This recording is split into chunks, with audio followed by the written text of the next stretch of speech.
پناہ فر رسول کے ایسے مرتبے پر اور نبی پاک کی یاد میں ایسے مستغرق رہتے تھے کہ ہر خوبصورتی میں پیارے آقا یاد آتے تھے. کہتے ہیں نا کہ لوگ دنیا کے باغ دیکھیں تو طبیعت خوش ہو جاتی ہے.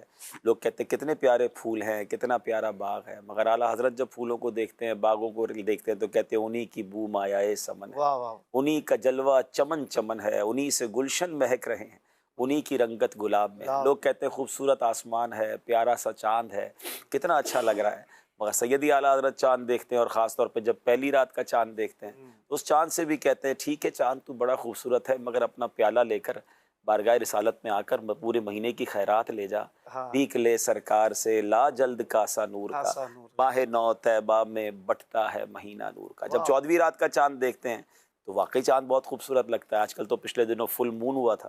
اعلیٰ حضرت کہتے ہیں چاند پر داغ بھی تو ہے نا. کہتے ہیں چاند تجھ سے غلطی ہو گئی، نبی پاک تیرے قریب سے ہی گزرے تھے معراج کی رات، ان کے قدموں کی خاک اٹھا لیتا، چہرے پہ مل لیتا، تیرے داغ دھل جانے تھے. ستم کیا کیسی مت کٹی تھی، کمر وہ خاک ان کے رہ گزر کی، اٹھانا لایا کہ ملتے ملتے یہ داغ سب دیکھنا بٹے تھے. تاروں کو دیکھتے ہیں ٹمٹماتے تارے، لوگ کہتے ہیں آسمان پہ بہت پیارے لگتے ہیں، واقعی اچھے لگتے ہیں، مگر عشق رسول کا لیول وہ ہے نا کہ تاروں میں بھی نبی پاک کی یاد آ رہی ہے. کہہ رہے وہی تو جو بن چھلک رہا ہے، وہی تو اب تک ٹپک رہا ہے، نہانے میں جو گرا تھا پانی کٹورے تاروں نے بھر لیے. اب میرے آقا کو جو معراج کی رات غسل دیا، اس غسل کے جو قطرے تھے وہ تاروں نے سنبھال لیے. یعنی امیجینیشن اور تخیلات، ہر خوبصورت چیز میں نبی پاک کی یاد. پھولوں میں مہک آ رہی ہے تو کہہ رہے کیا مدینے سے صبا آئی کہ پھولوں میں ہے آج کچھ نئی بو بینی بینی پیاری پیاری واہ واہ. تو یہ بھی ایک درس ہے نا کہ زندگی کے ہر پہلو میں، زندگی کی لائف کے ہر جگہوں پر ہمیں یاد رہے کہ ہم کس کے امتی ہیں، کس کے غلام ہیں، ان کی یاد کہیں پس پشت نہ چلی جائے. کیونکہ اگر عشق رسول آپ کی لائف کا پارٹ بن جاتا ہے نا تو پھر گناہ کی طرف، نافرمانی کی طرف نہیں جاتا. وہ جو ایک واقعہ ہے نا، ایکچولی وہ اعلیٰ حضرت کی زندگی اور عشق رسول کا ایک شاندار میسج بھی ہے اور ہمیں لائف گزارنے کا درس بھی ہے. جو آپ کہنا چاہ رہے تھے کہ جو ان کا نہیں وہ ہمارا نہیں. اعلیٰ حضرت امام اہل سنت کے پاس کچھ لوگ آئے تھے، بڑا مشہور واقعہ ہے. قریبی کی ریاست نان پارا کے نواب کے لیے قصیدہ لکھوانے کے لیے، بڑے بڑے نواب ہوتے تھے، اپنی شان میں قصیدے لکھواتے تھے، جو لکھتا تھا اس کو انعام دیتے تھے. اعلیٰ حضرت اس زمانے بھی بڑے مشہور شاعر تھے.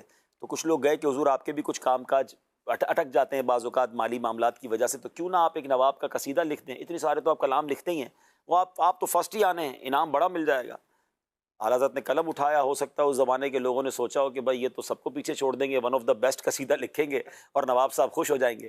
No doubt one of the best قصیدہ ہی لکھا، بلکہ شاہکار قصیدہ لکھا، مگر کسی نواب کی شان میں نہیں، اپنے آقا کی شان میں. سبحان اللہ. اور کمال کیا اشفاق بھائی، آپ تو ماشاءاللہ اس کلام کو کئی بار پڑھ چکے ہیں، ہمیں بتاتے بھی ہیں.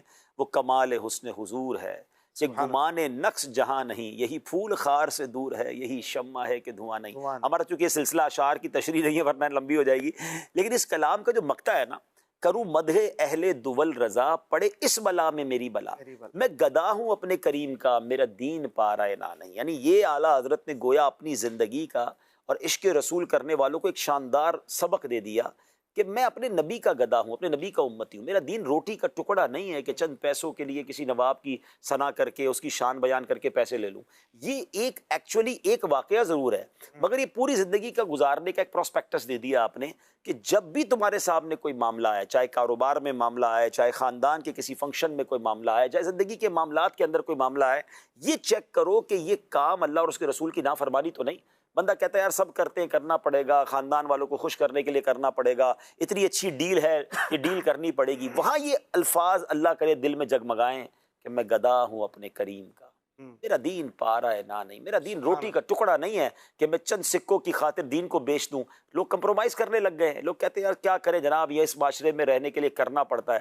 ابھی پچھلے دنوں میں یورپ میں تھا تو وہاں لوگ یہی بات کر رہے تھے کہ جناب اس معاشرے میں تو بہت مشکل ہے دین پر عمل کرنا. تو ہم نے کہا بھائی آپ کہتے ہیں مشکل ہے، ہم بھی مانتے ہیں، مگر کیا آپ کے ملک میں، آپ کے شہر میں داڑھی والے، امامے والے، تہجد گزار، سنتوں پر عمل کرنے والے، خواتین پردہ کرنے والی نہیں ہیں؟ وہ بھی تو یہ رہتے ہیں. تو یقیناً آپ کے لیے جہاں مشکل بھی ہے تو وہاں پر بھی عمل تو کیا جا سکتا ہے نا. وہاں یہ فیصلہ کرنا ہوگا میں گدا ہوں اپنے کریم کا، میرا دین پارا ہے نہ نہیں، میں جہاں بھی دنیا میں ہوں اپنے آقا کا امتی ہوں، تو پھر انشاءاللہ زندگی آسان. سبحان اللہ.